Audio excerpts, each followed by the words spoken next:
You already know what you need to do. Most of the time, clarity is already there. You can see the next step. You can see what needs to happen. You can see what will move things forward. That's intention. And then something happens. Right after intention appears, there's a micro shift, almost unnoticeable. A slight sense of discomfort, not strong enough to feel like fear in a clear way, but strong enough to change what happens next. You pause. You hesitate for a second longer than expected. You open the message, but you don't reply. You think about starting, but you don't. You think about doing something and then step away from it. And it happens fast, so fast it doesn't feel like a decision, just a moment in time. And something else appears. Relief, a drop in discomfort, like the situation suddenly got lighter, that you don't have to deal with it right now, and your mind immediately explains it. I'll do it later. I need more time. I'll think about it first. And it feels reasonable, even responsible, like you're making a smart choice, but nothing in the situation changed. The message is still there, the task is still there, the conversation is still there, the decision's still there. Only one thing changed, your distance from it. Nothing stops you at intention. Everything changes in the moment right after it. And that's why this pattern is easy to miss. People often assume they're struggling with motivation or discipline or confidence, but that's not the problem. Because if I asked you what needs to happen next, you could probably tell me. The next step forward is usually apparent. It's obvious, but the challenge isn't seeing it. The challenge is what happens in the seconds after seeing it. The moment action becomes available, the moment a small amount of discomfort appears, the moment your attention starts looking for an exit. And the exit rarely looks like avoidance. That's what makes the pattern so convincing. Avoidance doesn't usually announce itself. It doesn't say, don't do it. It doesn't say, run away. Yes, if we're terrified, it may sound exactly like that. But what I'm speaking of instead sounds intelligent, productive, reasonable. It sounds like, let me think about it a little more. Maybe tomorrow would be better. I should make a plan first. I need to get into the right mindset. And because those thoughts sound reasonable, we follow them, not realizing that they're often serving a different purpose, reducing discomfort just for a moment. And the moment discomfort drops, your brain pays attention because the brain is always learning, not only from what you think, but from what you do.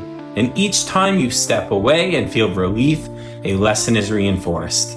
Stepping away works. Stepping away feels better. Stepping away reduces discomfort, not permanently, but immediately.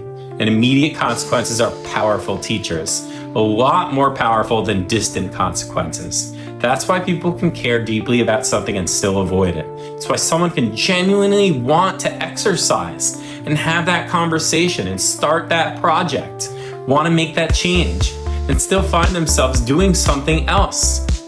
The issue isn't always desire. The issue is what happens when desire collides with discomfort, because action and discomfort often arrive together.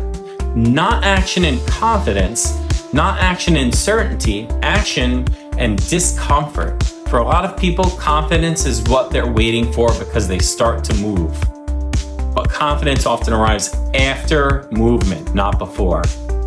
And this is the pattern you need to be mindful of. Not when you become fearless, not when you feel ready, but when you begin recognizing the moment, the exact moment, the pause, the hesitation, the urge to step away, the urge to come back later, the urge to think about it one more time. And instead of immediately following that urge, you stay. Not forever, just long enough to act. Send the message, make the call, start the task, open the document, speak before every part of you feels ready. And wow, something important happens. Not because the discomfort disappears, it probably won't. And not because you suddenly feel more confident, often you don't. What changes is action continues. The sequence is no longer interrupted. Intention appears, Discomfort appears and action continues anyway. That's the difference, because every time that happens, your brain learns something new.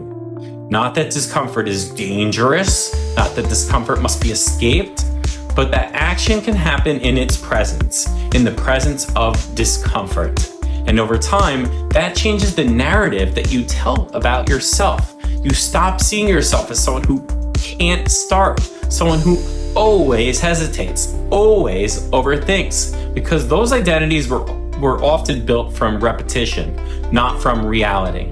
Years of repeated moments where intention appeared and action didn't follow, and now a different repetition begins.